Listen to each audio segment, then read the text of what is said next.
High কমিশনে ঢুকে জাতির পিতার ছবি নিয়ে অপমান করেছে, এত সাহস কোথা থেকে পায় আমি জিজ্ঞাসা করি।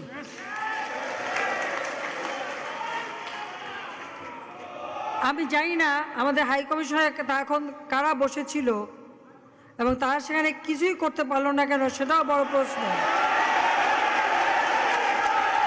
আর আমি আমার প্রবাসী যারা বাঙালি, না আমার প্রবাসী বাঙালিদেরও আমি বলবো যে যারা এই ঘটনাগুলি ঘটিয়েছে তারা চলাফেরা করে না, তাদের দেখেন না। যে হাত দিয়ে জাতির পিতার ওই ছবি নিয়ে তারা ভেঙেছে, তাদের যা উপযুক্ত করা উচিত সেটা করতে হবে।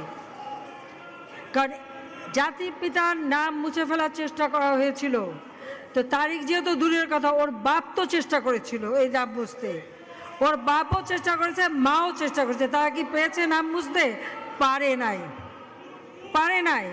ইতিহাস কখনো কেউ চাপা দিতে পারে না। আর জাতির পিতা তার 7 মার্চে ভাষণে বলে গেছে যে বাঙালিকে কেউ দাবায় রাখতে পারবে না, পারে নাই দাবায় রাখতে। তা আজকে এত বড় দুঃসাহস হয়ে যায়। হ্যাঁ, আমি প্রধানমন্ত্রী এসে আমারটা যা করুক ওটা আমি কিছু মনে করি না, কিন্তু যিনি আমাদের জাতির পিতা, যে আইন আছে, সেখানে হাত দেবে এত সাহস কোত্থেকে পেল? তারেক যে ভুলে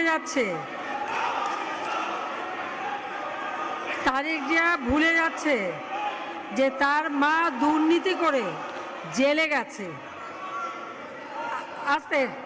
আজকে